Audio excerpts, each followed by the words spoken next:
আজকে আলোচনার বিষয়টা হলো ইসলামে নারীর মর্যাদা। আজকে আলোচনার বিষয় কি? ইসলামে নারীর মর্যাদা, কন্যা হিসেবে নারীর মর্যাদা।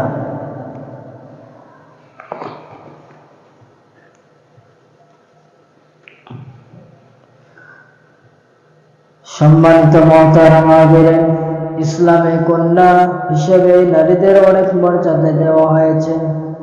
নবী করিম সাল্লাল্লাহু আলাইহি ওয়াসাল্লাম বলেন, যে কোনো ব্যক্তি যদি কন্যা সন্তান থাকে আর সে তাকে জীবন্ত কবর না দিয়ে তাকে মর্যাদা দেয় এবং পুত্র সন্তানের চেয়ে কম না ভালোবাসে, তবে আল্লাহ পাক তাকে বেহেশত প্রবেশ করাবেন।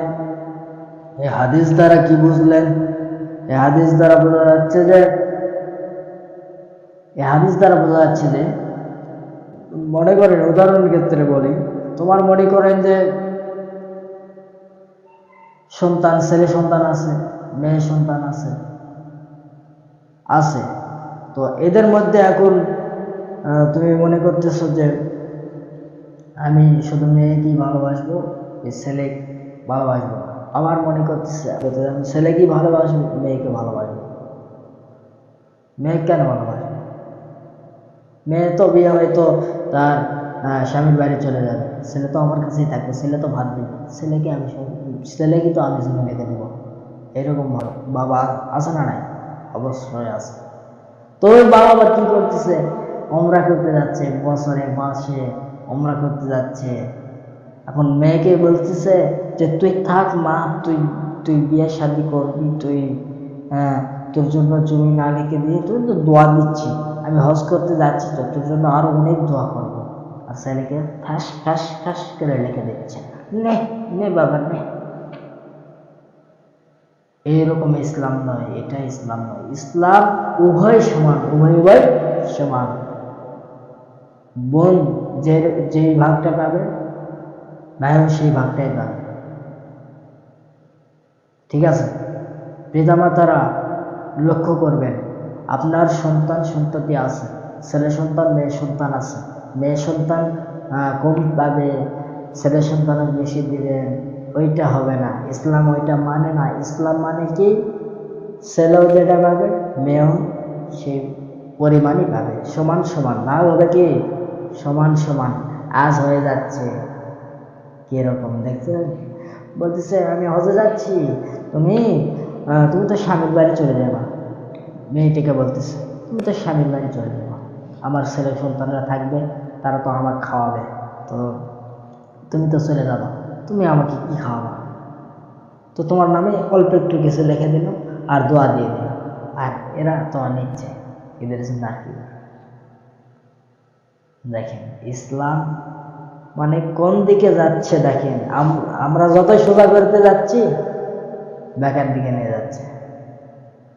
এরকম হতভাগা কিন্তু আছে, আপনি দেখবেন সমাজে, দেখবেন অধিকাংশই আছে, আপনি কেউ ঘুরে ঘুরে দেখবেন।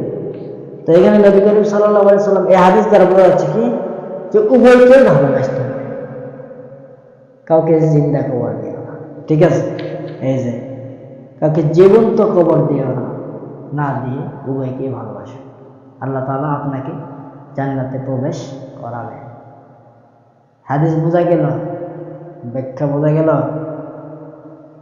আবার একবার বলেন, নবী করিম সাল্লাল্লাহু আলাইহি ওয়াসাল্লাম বলেন, যে কোনো ব্যক্তির যদি কন্যা সন্তান থাকে আর সে তাকে জীবন্ত কবর না দিয়ে তাকে মর্যাদা দেয় এবং পুত্র সন্তানের চেয়ে কম না ভালোবাসে, তবে আল্লাহ পাক তাকে বেহেশতে প্রবেশ করাবেন।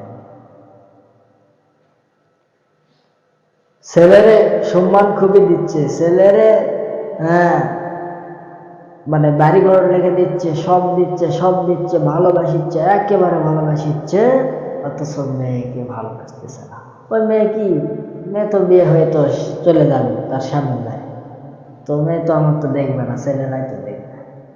এই হিসাবে মেয়েকে বলতেছে তোর নামে অল্প একটু লিখে দিলাম আর দোয়া দিয়ে দিলাম, মা তুই ভালো থাকিস। নাকি আর হজ করে আসছে, এই তো দোয়া দিয়ে দিল। তো বুঝতে হবে আজ সমাজ কোন দিকে যাচ্ছে, শুধু ছেলের দিকে, মেয়ে কিছু নয় নাকি? মেয়ে কি চলে নাকি? ফাজলামি করো মিয়া, এইভাবে তুমি জান্নাতে যাবে নাকি? সমান সমান, সমান সমান।